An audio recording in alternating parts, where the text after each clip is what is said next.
são essas pessoas. Isso se trata de um direcionamento estratégico.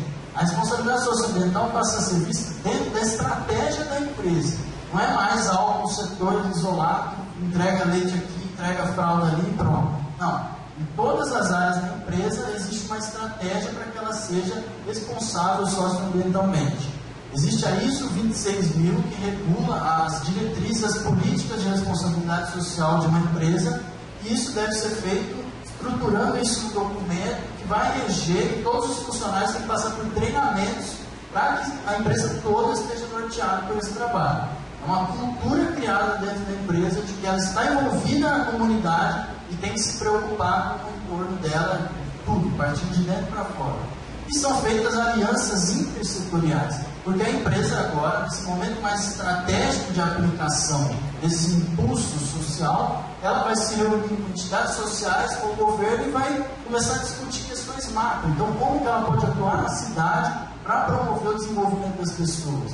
No entorno dela, vai no Conselho de Assistência Social, quais são as entidades que trabalham com a temática relacionada, começa a traçar planos de parceria com entidades sociais, com o governo, para que seja algo organizado. Esse é um movimento, vamos dizer assim, poucas empresas já estão nesse nível realmente. Muitas empresas têm um instituto, não sei o que, social da empresa, mas isso não significa que ela realmente inseriu dentro da estratégia dessa questão. E um passo ainda mais recente é um conceito de desenvolvimento sustentável da empresa, de sustentabilidade. Então, a sustentabilidade empresarial passa pelo econômico, social e ambiental. E essa empresa, ela tem que abarcar todos aqueles ali, ó, biodiversidade, ativos sociais, humano e social. E é uma cultura maior de envolvimento das empresas nesse sentido. São empresas, muitas vezes, que o foco delas é tratar dessas problemáticas sociais. Então, é uma cultura maior de envolvimento e engajamento de empresas na busca desse impacto social. Então, é algo que é inovador, é algo que é recente ainda, né? Vamos dizer, na última década tem sido aplicado mais forte nisso. Né? Então, na verdade, o que é esse desenvolvimento que a gente está buscando aqui? A Amartya Sen vai trazer, isso eu lembro que na faculdade eu vi um professor mencionar o nome de Amartya Sen, Prêmio Nobel de Economia. Eu fiz faculdade de economia. Um professor uma vez falou assim: a Amartya Sen tem uma visão diferente sobre o que é desenvolvimento. Ele não aprofundou, ele só falou isso. Eu fui buscar, comprei um livro do Amartya Sen, Desenvolvimento como Liberdade, e ele traz assim, uma revisão total do que é desenvolvimento. Desenvolvimento não é crescimento de PIB, não é PIB, é produto interno, bruto crescendo, o país está melhorando. Isso aí não tem nada a ver, isso aí é algo muito antiquado. Desenvolvimento, na verdade, é eliminar as privações de liberdade que limitam as escolhas e oportunidades das pessoas. Então, o que é isso? Falando de maneira mais simples. O cara, para ele ter uma condição melhor de desenvolvimento, ele tem que ter oportunidades de educação, oportunidades de moradia decente, oportunidades sociais, a mulher não vai ser discriminada, opções sexuais não vão ser discriminadas. Todas as oportunidades para que uma pessoa se desenvolva tem que estar numa maneira melhorada para que essa pessoa realmente consiga contribuir com a sociedade dela. Então, é um conceito diferente, não traz o PIB, não traz a renda melhorando lá, a renda do país. Não é isso. É que as pessoas têm que ter condições para elas crescerem naquela sociedade. Isso é uma sociedade desenvolvida. Não é uma sociedade que tem uma renda bruta elevada, a renda do país. Não é isso. Quais são as condições que eu, nascendo na minha comunidade, encontro para me desenvolver? Isso que é avaliar desenvolvimento. Isso é o desenvolvimento como liberdade que o Amartya Sen traz para o Nobel de Economia. Então, é uma visão que já começa a envolver de todos os níveis para prover essas condições para as pessoas se desenvolverem. Tanto ONGs, quanto governo, quanto empresas, todos os setores já começam a atuar em conjunto para desenvolver, criar essas oportunidades para as pessoas crescerem. Então, guarda isso. Essa é a sustentabilidade que eu falei para vocês, pensada no econômico, no social e ambiental. Nenhum dos aspectos pode estar isolado. Não se relacionar. Agora, empreendedorismo e negócios sociais. Vamos falar um pouquinho mais sobre o que é isso. O que são esses negócios, essas empresas que atuam buscando um impacto social, né?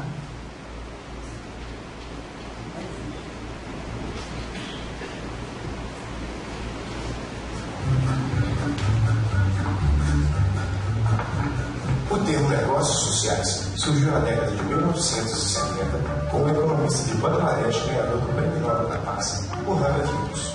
Inconformado com a realidade social e a pobreza do seu país, Yunus criou um banco de microcrédito, cujos clientes eram os mais pobres e necessitados. O Banco Brahma, como foi chamado, cresceu transformando a vida dos seus clientes e inspirou pessoas mundo afora, criando uma nova forma de fazer negócios e propõe soluções para problemas sociais.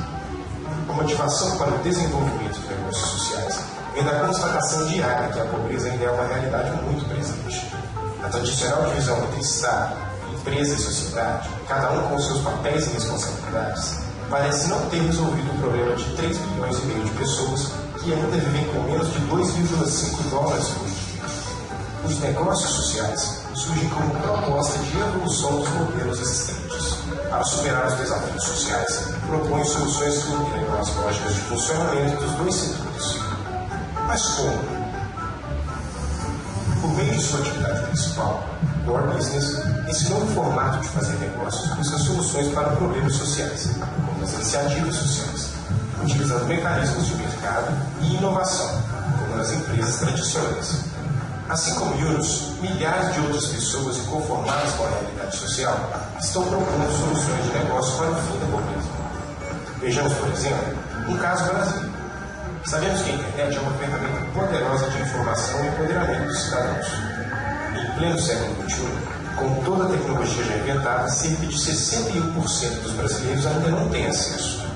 Mas um dado curioso mostra que 35% se conectam através dos serviços oferecidos por algum das 100 mil lan houses espalhadas pelo país, que além de proporcionar inclusão digital, são também pontos de cultura, lazer, educação e informação. Diante desse cenário, foi criado em 2009 o CDI, um negócio social com a missão de oferecer soluções de impacto para comunidades de baixa renda, através de produtos e serviços disponibilizados para mais de 6 mil lan houses filiadas à rede criada pela empresa social. O CDI LAN oferece produtos em duas áreas que têm alto impacto nas comunidades: educação e inclusão financeira. No portfólio de produtos e serviços está o programa CDI LAN Corban, que, em parceria com o Banco do Brasil, transforma as lan houses filiadas em correspondentes bancários. O comércio desses produtos gera renda para as lan houses e para a empresa social, ao mesmo tempo em que facilita a vida de milhares de pessoas, oferecendo um serviço muitas vezes escasso em comunidades mais afastadas. Faça parte da nova geração que está mudando a forma de fazer negócios. Acesse o site e faça a Choice acontecer na sua universidade. www.choice.org.br. Fiz até uma propaganda da Choice aí. Para quem não conhece, a Choice é um programa da Artemisia, uma das principais organizações do Brasil que trata de negócios sociais, de empreendedorismo social. E esse programa Choice é de embaixadores, então uma pessoa aqui de Tupã pode se tornar um embaixador e a função dele vai ser disseminar a temática de negócios sociais aqui na cidade, nas faculdades, fazer eventos, enfim. Se alguém quiser conhecer mais, um convite. A Artemisia é uma organização bem bacana. Aquele vídeo do Quem Se Importa, aquele documentário que eu indico, para quem puder ver, um documentário bem interessante, apareceu esse senhor lá, que é o Yunus, também ganhador do Prêmio Nobel, só que da Paz. Um economista que ganhou o Prêmio Nobel da Paz. Por quê? Porque o impacto que ele gerou de tirar pessoas da pobreza através do Grameen Bank, que é isso? É um banco de microcrédito. Ele começou lá em Bangladesh, lá na Índia e tal, emprestar dinheiro do bolso dele para as pessoas, quantias pequenas, começou com $27. Isso viu que dava um retorno, as pessoas pagavam, isso foi se espalhando. E hoje, assim, não vou entrar em detalhes, mas o banco é enorme, é de microcrédito, não tem formalizações grandes, é tudo feito com relacionamento entre pessoas e tirou milhões de pessoas da pobreza. Quem quiser conhecer mais, é só digitar aí Yunus na internet, você vai encontrar. E ele que foi o grande, vamos dizer, cunhador desse termo negócio social, que seria esse negócio que busca um impacto social e que foca nesse impacto social antes de pensar no lucro.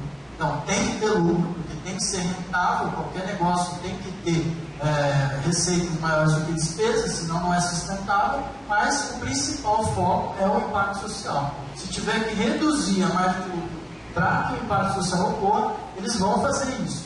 Inclusive o Yunus é defensor da não distribuição do lucro.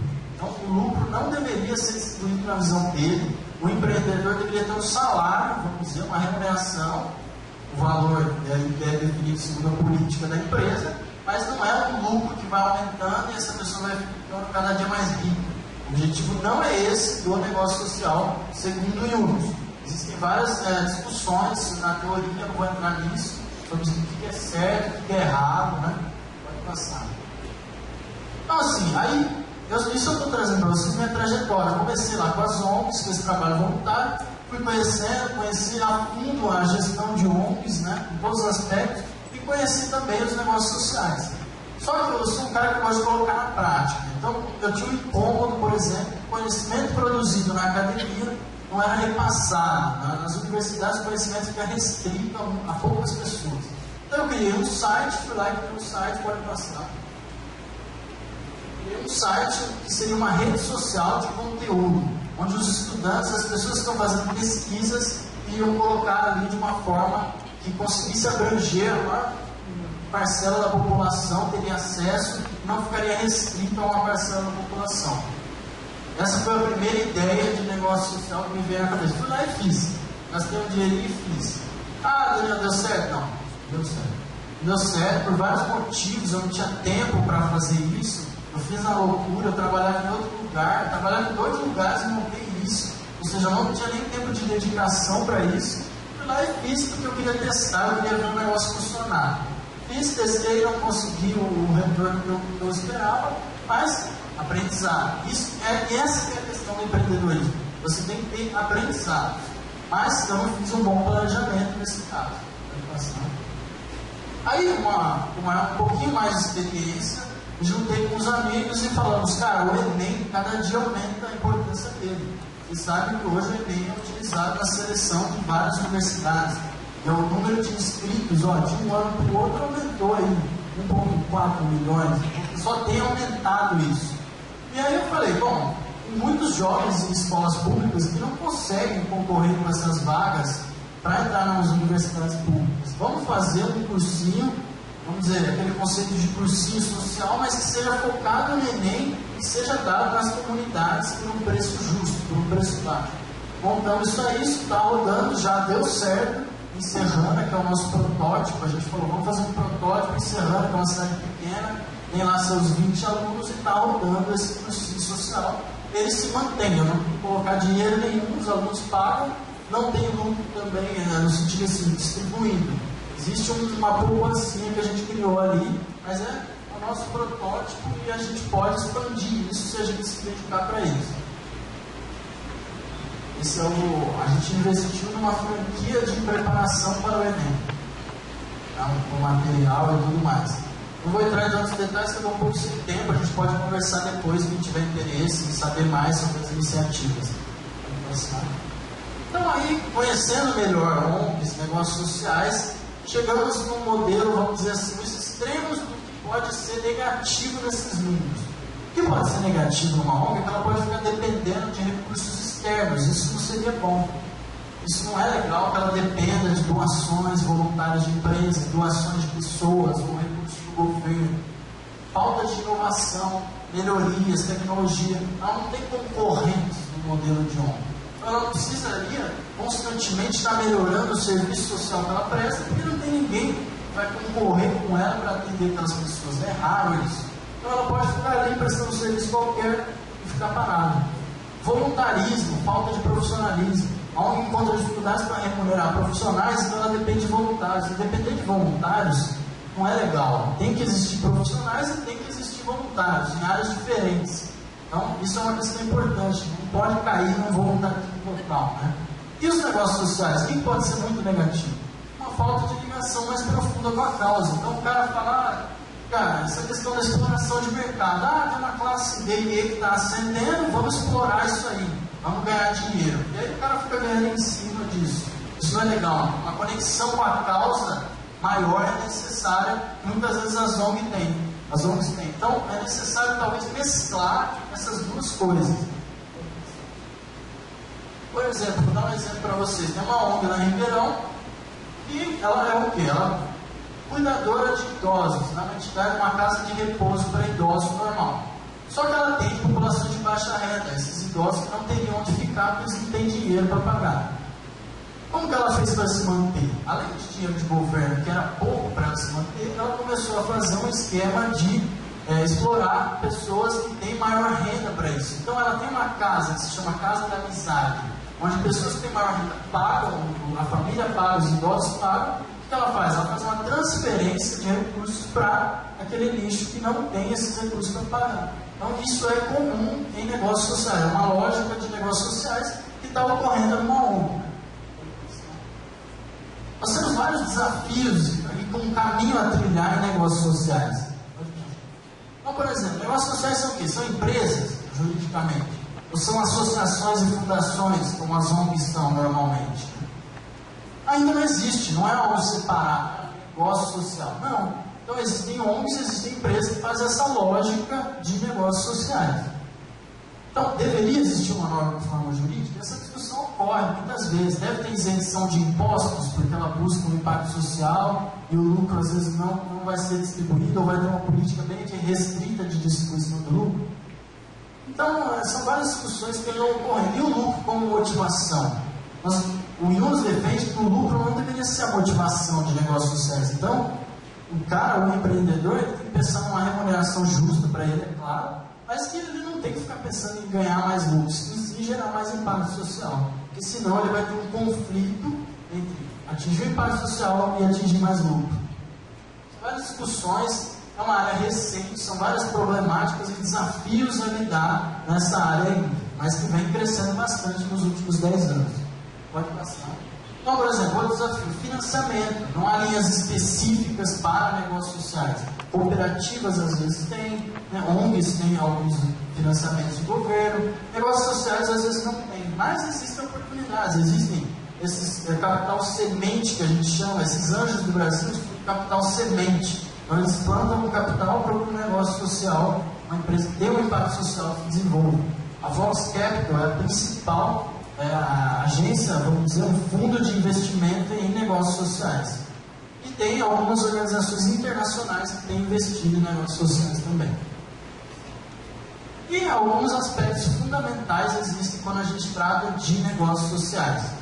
Então, por exemplo, inovação, escala, ponto de equilíbrio e esse cross subsidiaries que eu falei que é o subsídio de um setor de maior fatia, maior parcela de renda para outro que tem uma renda menor.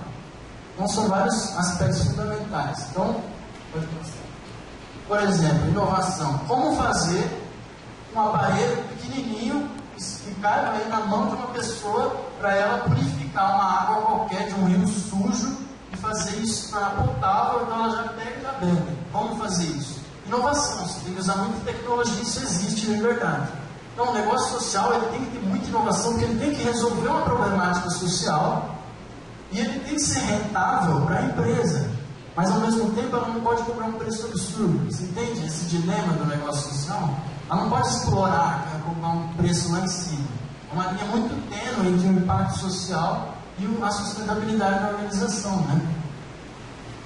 Escala. Ela tem que gerar escala, porque como tem muitas pessoas em situação de vulnerabilidade social, de pobreza, de baixa renda, ela tem que atingir muitas pessoas para ter impacto social. E por que também? Porque com maior escala, no agregado, ela vai ter mais renda. Certo? Discutindo agora empreendedorismo, a gente tem que ter escala, porque a gente pode até cobrar um preço menor, mas o total, a somatória de tudo vai gerar maior renda para a empresa.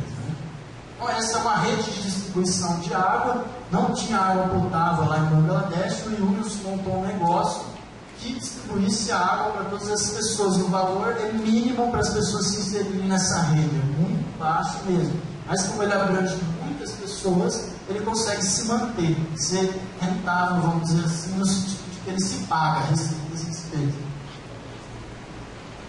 E tem a questão do ponto de equilíbrio, né? Você tem que estudar qual seria esse ponto de equilíbrio. Toda empresa precisa disso. Vocês são administradores aí, eu não preciso nem explicar em detalhes isso, mas é a questão de eu atingir um ponto de receitas que vai me manter, minhas receitas já pagaram minhas despesas, né?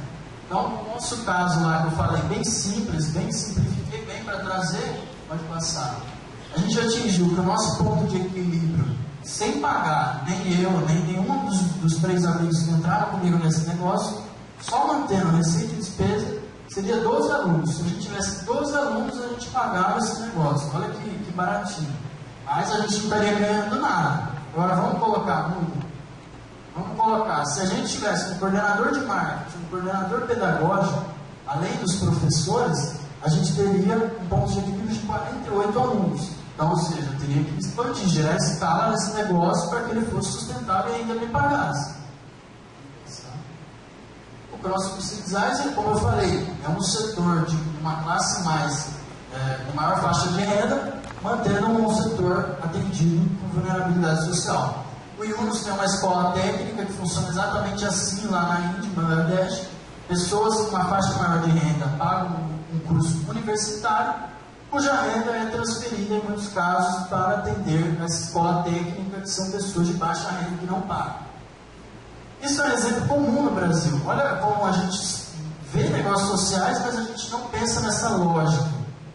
Santa Úrsula, as escolas que tem no Brasil inteiro, o Marista, que tem escolas no Brasil inteiro, eles têm um centro social e ocorre um direcionamento do lucro que é gerado na escola particular, que é o Marista, é uma escola particular, o Santa Úrsula, essa renda é transferida para esse centro social e mantém ele. E são centros sociais bonitos, da Ribeirão Preto Grande, e atende toda uma população de baixa renda. Então, são vários casos que vêm ocorrendo e aí no Brasil. Eu só vou citar porque o meu tempo está curto, como eu falei. Nós temos a fábrica de aplicativos, que é um site, uma plataforma, onde eu posso criar aplicativos para celulares de graça. Qualquer pessoa entrando nesse site, você quer fazer um aplicativo sobre futebol. Você vai lá, você constrói um aplicativo de maneira didática, não tem que saber programação, não tem que saber nada. E é um site que está bombando, são muitos aplicativos, já foram mais de 50 mil aplicativos criados nessa plataforma. Às vezes as pessoas ganham dinheiro com isso e às vezes não, às vezes é só o gosto dela fazer um aplicativo para ela e para os amigos dela. Então isso vem ocorrendo e tem crescido bastante. Se digitarem na internet, vocês vão encontrar bastante coisa sobre a fábrica. Pode passar. Ligado no Enem. Esqueci de falar que a fábrica de aplicativos ela já é empoderamento. Eles fazem cursos em comunidade de vulnerabilidade social para que os jovens ali façam um curso e aprendam a montar um aplicativo que vai gerar renda para eles. Eles comercializarem com o aplicativo deles. O Ligado no Enem é focado no Enem, é uma plataforma que tem várias videoaulas de graça, gratuitas, para realmente ajudar essas pessoas que não podem pagar um cursinho melhor, elas possam estudar online via plataforma Ligada no Enem. As aulas são ótimas, o conteúdo é incrível, isso é feito de forma gratuita. Aí você vai falar para mim, mas como ele ganha dinheiro? Como que é sustentável? Eles prestam consultoria para universidades, para ensino superior, para fazer um esquema de seleção de alunos via ProUni, montar um esquema que seja adequado para aquela universidade, para gerenciar as bolsas de faculdades, enfim, eles têm sempre uma forma de remuneração e tem uma forma de atender pessoas de maneira gratuita ou de maneira com preço bem reduzido. Então assim, aí essa toda é a trajetória que eu cheguei nesses últimos 4 anos da minha vida. Passei pelo voluntariado, passei por organizações sociais profissionalizando, estudando como profissionalizar, fazendo vários cursos nesse sentido e cheguei no empreendedorismo social. Então, empreendedorismo social nessa questão das empresas, como empresas podem gerar impacto social. Passei pela questão da responsabilidade socioambiental, vi como empresas podem se ligar com projetos sociais para gerar impacto, vi a questão da sustentabilidade empresarial na prática. Então, fui passando por tudo isso e falei, bom, está na hora de trabalhar, vamos trabalhar? Com todo esse conhecimento acumulado nesses poucos anos, vamos colocar na prática e aprender mais, e sempre aprendendo. Juntei tudo isso, são 3 vertentes, né? Empreendedorismo social, responsabilidade social empresarial, RSE, e sustentabilidade empresarial, juntamos numa empresa, pode passar, que ela já existia e eu entrei nela como sócio. É uma consultoria que faz esse trabalho de responsabilidade social empresarial, então ajudar as empresas a estruturar uma estratégia para a responsabilidade social, faz também casos de apoio à profissionalização de ONGs, E também trabalha a questão do empreendedorismo social. Esse é um curso que nós fizemos, uma oficina que se chama Impulse, que trabalha a questão do empreendedorismo social. Então, você é um curso de imersão, um fim de semana inteiro, você vai ver na prática, depois de uma parte teórica bem breve, a gente busca construir um negócio social num fim de semana. Então, no domingo, no fim, seu objetivo é apresentar um negócio social do seu grupo. É uma experiência na prática. A gente passa por vários temas, como empreender, como gerar sustentabilidade, o que é um negócio social, pode passar. Então, a gente trabalha lá com modelo de negócios, e é diferente do plano de negócios. Eu não sei, eu acredito que de repente já tenham passado isso para vocês na faculdade, ou vocês já conhecem, né, que um plano de negócios tem ficado meio ultrapassado. Ultimamente as pessoas têm trabalhado com modelo de negócio. Ele é muito visual e prático, não é um plano que contém todas as áreas da empresa. É um modelo que é visual e tem algumas áreas específicas, pode passar. Então hoje, você constrói um modelo de negócios que é o quê?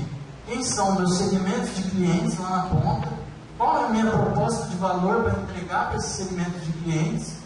Como eu faço isso? Qual é o meu CRM, o meu gerenciamento do relacionamento com os clientes? Qual é a minha logística, meus canais de distribuição desse valor para os clientes? Quais são as principais atividades que a minha empresa tem que fazer para entregar esse valor? Quais são os principais recursos que eu preciso embaixo das atividades? Quem são os parceiros que eu preciso ter? Qual é a minha estrutura de custo no fim?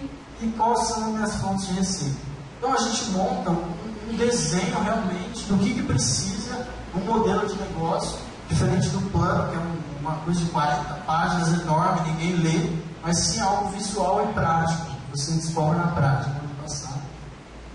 E é realmente que uma empreendedora, Sara Staravich, não sei falar disso, mas ela é uma pessoa bem reconhecida internacionalmente na área de empreendedorismo, e ela traz essa questão de aprender com o erro.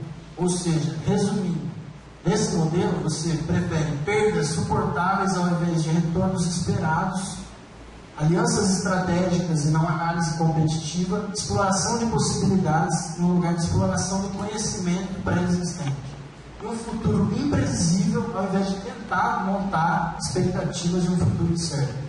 Resumindo, o que é isso? É um modelo de effectuation, que a gente chama, que é de descobrir na prática. Você tem um modelo de negócio, você vai testar ele e você vai descobrir se isso dá certo ou não. Isso tem revolucionado o empreendedorismo por aí. Pode passar. Então esse é o Canvas, o modelo de negócios, ele passa pelo Canvas. Então eu tenho lá, como exemplo aqui, eu não sei se dá para todo mundo ver, mas é um portal onde você compra leite e recebe na sua casa, uma empresa, acho que é americana. Então ele tem uma oferta de valor, tem entrega diária de leite fresco. Como ele faz isso? Ele faz isso via plataforma dele, a plataforma é linkada com o sistema de logística que vai entregar, os caminhões vão sair com esse leite. Pessoas que bebem leite diariamente aos consumidores dele. Enfim, ele estrutura um modelo de negócio, que eu não vou explorar em detalhes, para ficar bem visível como ele atua. Não é um plano de negócio, é algo bem visível que vai trazer como ele vai ser o funcionamento dessa empresa. E por fim eu monto minha estrutura de custo e minha fonte de receita.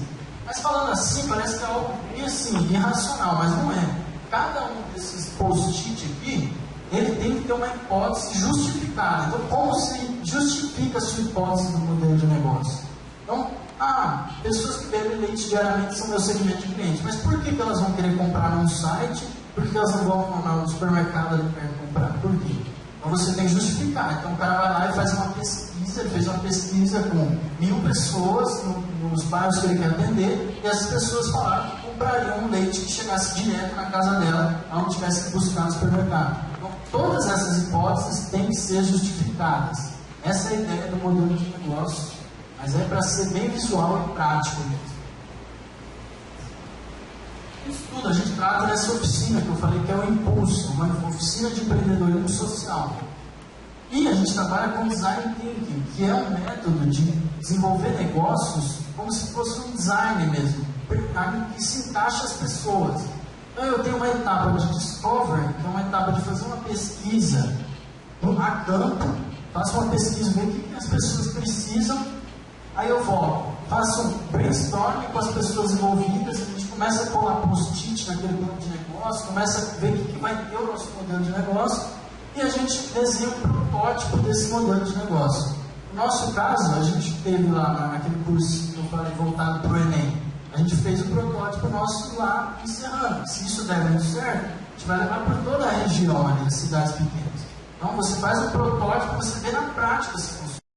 E a gente viu que funciona, porque a gente tem alunos, está se mantendo, é só conquistar uma escala maior para que a gente tenha uma sustentabilidade através disso. Então a gente trabalha aqui no Design Thinking, pensando Business, People e Technology. Não sei se dá para enxergar, mas são 3 bolas: Business, People e Technology. E aqui, no centro de todas, eu tenho a inovação via experiência, que é o quê? Eu vou colocar a minha tecnologia, o meu modelo de negócios na prática para as pessoas, para elas dizerem para mim se a minha inovação é adequada ou não. Então, é diferente de outros tipos de inovação, porque é linkando todo o meu modelo de negócio com pessoas e a minha tecnologia. Um processo retroativo, vamos dizer. Então, é o seguinte, como começa? Eu tenho uma ideia, estruturo um modelo de negócio, faço um protótipo, levo ao consumidor, ele me dá um feedback, através desse feedback eu volto, analiso, posso começar de novo, reestruturar, ver o que está errado, o que está certo, e entregar um produto final. E é isso, eu faço um protótipo, faço um teste, faço minhas ideias se tornarem tangíveis, ou seja, depois que eu receber um feedback real, eu vou ter mais ideias e vou organizar como isso pode ocorrer na prática. Eu não estou entrando em tanto detalhe, eu não tenho tanto tempo, isso aqui não é um curso disso, nem é a minha intenção. É só para dizer que existem novas formas de se pensar negócios. Antigamente a gente pensava de uma maneira mais quadrada, então eu tenho que ter um plano de negócios enorme, tem um roteiro lá do Sebrae para fazer um plano de negócio enorme, eu tenho que estudar as projeções de caixa para daqui a 3 anos desse negócio. Não, hoje em dia a gente tem modelos de design thinking e de effectuation, onde eu desenvolvo protótipos a partir de um modelo de negócio e vou para a prática testar isso. Assim. E aí, essa é uma das vertentes que a gente trabalha na Ecosustentária, essa empresa de consultoria que eu falei para vocês. As outras vertentes é responsabilidade socioambiental, gestão de terceiro setor e relacionamento com a sustentabilidade. Né? Então, aqui, Ações do Bem é um projeto de responsabilidade social que uma empresa realiza lá em Ribeirão Preto. Eles têm esse projeto, a intenção deles era o quê? Esse é um projeto que é apenas externo, eles não quiseram fazer a comunidade interna da empresa. Eles atendem jovens de Ribeirão Preto num curso de capacitação em questões de como se inserir no mercado. E também eles mapearam entidades sociais da cidade, porque antes deles investirem num nicho específico, eles quiseram mapear as entidades sociais de Ribeirão, mapearam mais de 50 entidades sociais para ver qual que eles se relacionavam mais, para assim eles poderem apoiar e ajudar a desenvolver essa entidade. Então a gente criou esse plano, esse projeto para eles, para que realmente eles se inserissem no conceito social, conhecendo ele antes. Então eles têm uma pesquisa e divulga-se numa revista, uma das maiores revistas de Ribeirão, uma matéria sobre a entidade social mapeada. Então dá uma divulgação para ela e a empresa faz uma pesquisa de onde ela vai investir, esse investimento social dela. E ali do lado é uma foto de um curso que fizemos para gestores de entidades sociais em captação de recursos, ajudando a profissionalizar o setor. Trabalhamos também com a questão da sustentabilidade ambiental, então produção mais limpa. Como que é a produção mais limpa? Reduzir os desperdícios, racionalizar o uso dos insumos, enfim, não vou entrar tanto em detalhes por causa do tempo, mas é você visualizar o processo de uma empresa inteira e onde ele pode ser modificado para economizar recursos, ou seja, gerar economias reais para a empresa, de caixa, pode até afetar aumentando a lucratividade da empresa e reduz o nível de resíduos produzidos pela empresa. Produção mais limpa é um conceito além até da ISO 14001, que é da questão da sustentabilidade ambiental, da certificação ambiental das empresas. Porque não é só você reciclar, só você seguir a lei. Não, é você pensar estrategicamente como a sustentabilidade ambiental pode te gerar mais lucro, economia de recursos e ainda ajudar o meio ambiente. Isso tem sido bem, é uma tendência. nós temos trabalhado no Comitê de Sustentabilidade Ambiental das empresas do setor energético em Ribeirão Preto, as usinas e etc., estruturando um Comitê de Sustentabilidade Ambiental para as empresas estudarem o processo delas e onde elas podem melhorar nisso. E, recentemente, também estamos estruturando novas atividades. Vamos passar. Montamos um núcleo de empreendedorismo social em Ribeirão Preto para estudar e disseminar esse tema. Semana passada fizemos um fórum de negócios sociais, foi um evento que trouxe empresas, negócios sociais. A fábrica de aplicativos que eu falei, por exemplo, está fazendo um sucesso imenso no Brasil. A Kidop, que ganhou um prêmio da ONU como solução em saúde, e nós trouxemos essas empresas para discutir essa questão do negócio social na prática. Também temos trabalhado com a questão da economia solidária, que é uma outra questão que envolve cooperativas e projetos de geração de renda para pessoas em vulnerabilidade social. Vamos passar. Bom, vou respirar um pouco agora, porque eu cansei de falar. É o seguinte, gente, hoje a minha intenção, na verdade, não é chegar aqui, até acabei falando um pouco de conceito, mais do que eu queria falar, eu queria só jogar mesmo e trazer minha experiência para tentar, de repente, que algum de vocês se inspire e fale, cara, gostei desses assuntos aí, vou pesquisar mais, então vou conversar com ele, vou mandar um e-mail, vou procurar no Facebook, a gente conversa e veja onde eu posso me inserir. Porque hoje vocês têm que ter ciência que tem todo um movimento de geração de impacto social sendo feito de forma profissional. Então, seja empresa grande, seja montando uma empresa nova, seja organizando uma ONG, né, na gestão da ONG, existem várias maneiras de você trabalhar gerando impacto social. Um propósito na sua carreira, construir carreira em cima disso. Você não tem só a alternativa de ganhar dinheiro no mercado de maneira convencional. É isso que eu vim trazer para vocês. Essa é a minha experiência. Espero que tenha ajudado, que alguém tenha gostado, falado, não, vou atrás, vou pesquisar mais isso. Pode passar. E vamos começar. É realmente estudar isso. O que eu amo? O que eu gosto? O que eu me sinto bem fazendo? Quais são minhas paixões? Né? Quais são minhas habilidades? O que eu sei? Eu sei de gestão de empresas, eu posso aplicar aí no terceiro setor, eu sei eu sei desenhar bem, eu posso aplicar isso. Quais são minhas habilidades que se relacionam com aquilo que eu amo para resolver problemáticas da minha comunidade? É isso que a gente tem que refletir. Como gerar esse impacto social na prática, com o nível de conhecimentos que eu tenho, com o coração que eu tenho, ou seja, com o dom que eu tenho, com a vontade que eu tenho de estar em contato com as pessoas, com o meio ambiente. Qual é o sentido da minha vida, o que eu quero fazer da minha carreira? Essa foi a reflexão que eu fiz e que muitos jovens estão fazendo. Esses são jovens do Brasil inteiro, como eu falei, de várias cidades, em uma confraternização do CVU, da nossa ONG, e lá a gente tem isso dentro de nós.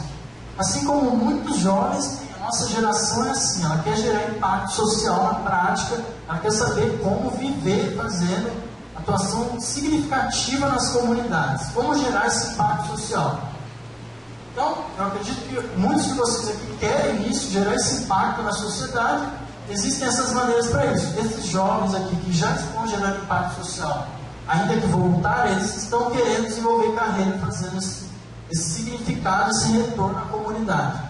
Se alguém de vocês se interessar mais por esses temas, é só me procurar. Ali embaixo tem meu e-mail, daniel.belissimo@ecosustentare.eco.br ou no Facebook, Daniel Belissimo. Pode anotar, pode me adicionar, a gente conversa mais sobre isso. Hoje era mais para trazer assim para vocês e falar que eu já fiz a minha escolha. Eu quero trabalhar com essas coisas aqui.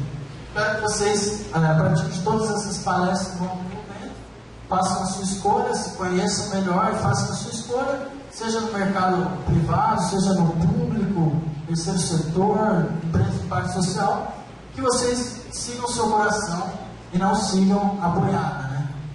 E não vão para onde apontam vocês ir. Que vocês possam sentir realmente aonde vocês vão construir a carreira de vocês. É isso que eu queria passar. Agradeço muito a oportunidade.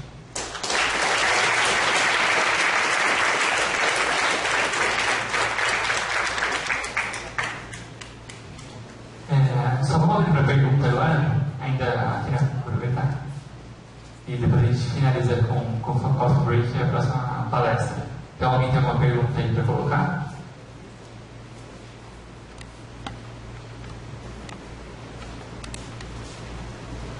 Boa noite, Daniel. Primeiramente, parabéns pela palestra. A gente sabe que hoje empreender no Brasil não é algo fácil, né? Assim, para você, qual foi a maior dificuldade ao criar o seu negócio social? Qual a maior dificuldade que eu vou ter no futuro se caso eu escolher seguir esse caminho?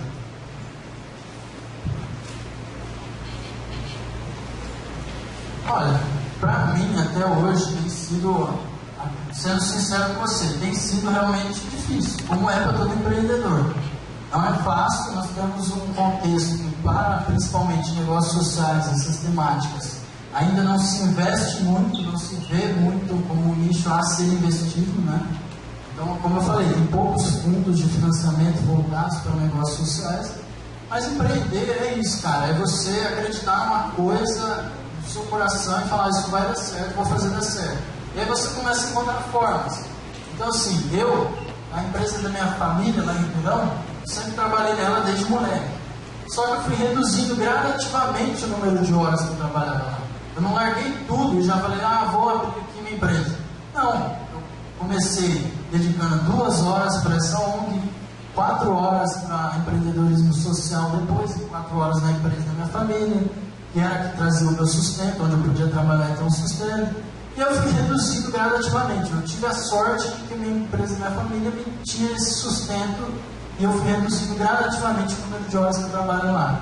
Hoje eu quase não vou lá, vou algumas vezes por semana, né? Algumas vezes por semana eu passo, deixo um apoio na empresa dele, mas eu já tenho esses projetos e vou conseguindo minha remuneração com eles.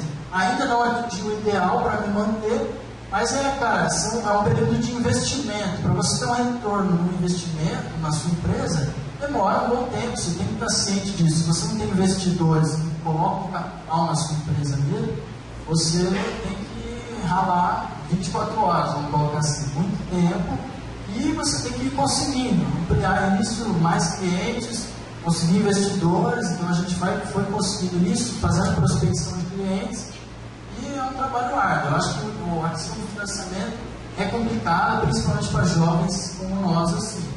Agora, outras questões complexas que eu diria, eu acho que assim, a principal, na minha visão sincera aqui para vocês, é a escolha real. É você realmente ter um significado naquilo que você faz, você acreditar de verdade nisso. E aí você vai modelando o seu negócio para que ele fique rentável, para que o mercado aceite ele, você recebe um feedback, faz pesquisa de mercado, e você recebe esse feedback, se ele é viável, você vai moldando ele. Mas se é aquilo que o seu coração manda, cara, nem que você tenha um tempo para receber um retorno financeiro por um trabalho em outra atividade, você vai ter aquilo dentro de você e você vai levando, você vai conseguir atingir o seu sonho. Eu tenho isso dentro de mim. Talvez seja um pouco idealista, mas até hoje tem dado certo para mim. Acho que cada um tem uma visão a respeito disso.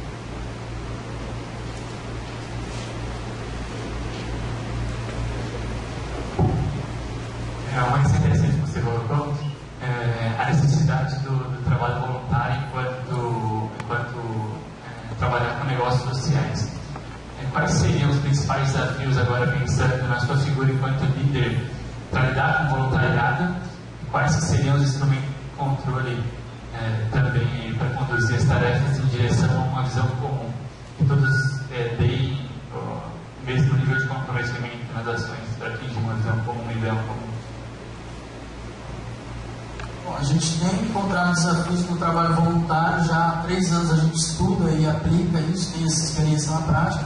E a gestão de trabalho voluntário é a gestão de pessoas. Então, assim, é aplicar mecanismos de gestão de pessoas para trabalho voluntário, tendo a sutileza de saber que a pessoa não recebe, então você não tem uma cobrança coercitiva sobre ela, uma coação. A sua cobrança que você pode fazer é de contratos morais estabelecidos. Então, você se junta com a sua equipe, essa pessoa que vai entrar como voluntário tem que receber ela muito bem no ambiente de trabalho, ela tem que se encontrar em alguma atividade e você tem que conhecer muito bem ela, fazer um processo seletivo, vamos dizer, desse voluntário. Então, por que você está aqui? O que você gosta de fazer? Qual é o público que você gosta de trabalhar? Você tem certeza que é o nosso público aqui? Que tarefa você está apto a fazer? E aí, contrato, vamos dizer, social, psicológico, moral é estabelecido entre vocês. O cara vai falar para você, olha, a minha expectativa é ficar 3 meses fazendo trabalho voluntário. A minha expectativa é ficar 1 ano. Ou a minha expectativa é fazer uma ação pontual. Você vai conhecer ele tendo um diálogo sincero. Quando se trata de trabalho voluntário, tem que ter uma conexão muito grande entre pessoas, né? Não é algo como é feito em empresas, né? Não sei como é feito hoje, acho que o próximo palestrante tem muito mais conhecimento do que eu sobre isso, processos seletivos. Mas em ONGs isso é feito muito inserindo a pessoa, conquistando ela no sentido do coração. Ela tem que sentir que a voz dela é ouvida. O jovem, quando vai numa ONG, ele não quer ir lá e que coloquem ele para limpar o chão ali, pronto. Ele quer conversar, ele quer saber no que ele pode ajudar, ele quer participar das reuniões de equipe daquela entidade, ele quer ajudar a definir, traçar estratégia para a entidade ser sustentável, ele quer fazer várias atividades, mas você tem que conversar com ele, inserir ele nesse grupo de trabalho. Nós estamos percebendo que a amizade, a conexão entre pessoas, ela é fundamental para que o trabalho voluntário seja duradouro e realmente de impacto. Se não tiver esse elemento de conexão entre pessoas, é muito difícil realmente lidar com o trabalho voluntário. Mas são vários elementos, assim. Aqui eu acho que não é o caso de eu ficar citando os elementos de gestão de voluntários que a gente tem, né? Mas são várias coisas. A gente treina o voluntário antes dele fazer um trabalho, dá palestras, enfim, busca inserir ele nesse mundo antes dele chegar numa entidade social, porque é uma realidade totalmente diferente, né, do que a gente está acostumado.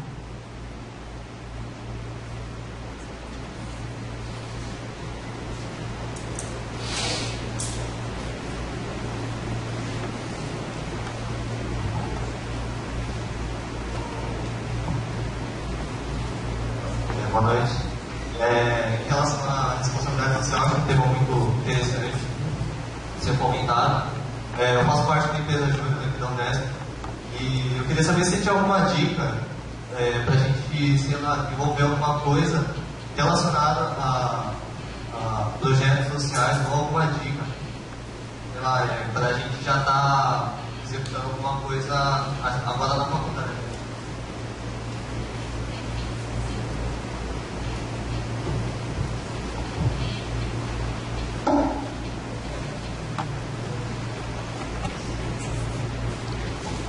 Legal, pergunta.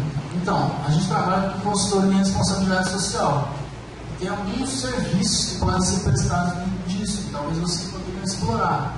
Se vocês pesquisarem mais e ficarem estudar mais a fundo esses temas, vocês vão ver que, por exemplo, o banco social está sendo cada vez mais aplicado nas empresas, principalmente as maiores.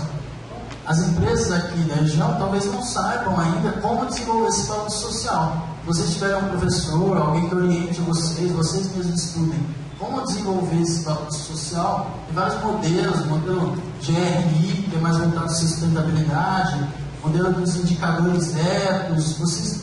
Como vocês vão estudar isso e desenvolver isso? Isso eu não sei. Mas aí vocês podem, de repente, vender esse serviço para a empresa. A gente faz um relatório aqui da sua empresa voltado para o aspecto social que contenha todos esses elementos e veja a empresa como um todo, social, ambiental e financeiro. Esse é um serviço. Tem serviço de diagnóstico, para você diagnosticar o ambiente interno da empresa, se a responsabilidade social está ocorrendo de forma efetiva dentro daquela empresa, né? Se o clima organizacional está bem situado, se os benefícios oferecidos aos funcionários eles estão satisfeitos com isso. Então, alguns elementos de gestão de pessoas, às vezes, entram dentro da responsabilidade social. E no ambiente externo, ver se as ações que ela está fazendo, se elas são efetivas. Então, por exemplo, análise do investimento social versus o impacto social gerado. Então, o impacto social via o investimento que a empresa está fazendo. Avaliar esse impacto social e elaborar um relatório para aquela empresa para ver se ela está investindo correto, se ela poderia investir em outras ações que têm mais impacto. Enfim, são várias ações. A própria implementação da ISO 26000, que hoje em dia é uma implementação voluntária. Tem várias ISOs que as empresas têm que ter, como a 14000 para participar de editais, enfim. Mas a ISO 26000 ainda é voluntária. E tem empresas que são interessadas, que traz um retorno para ela, né? Tanto de marketing, de imagem, como às vezes também financeiro, às vezes traz retorno para a empresa. Então vocês podem pensar nessa questão de implementação da ISO 26000 dentro de empresas, né? é a responsabilidade social, a política de responsabilidade social da empresa. São várias coisas, é só comece a pesquisar mais, se quiser a gente troca uma ideia mais profunda, mas acho que dá para vocês pensarem e começar a estudar essas coisas pelo menos.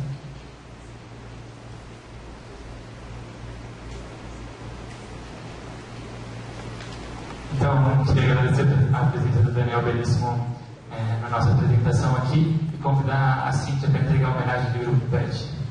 Daniel.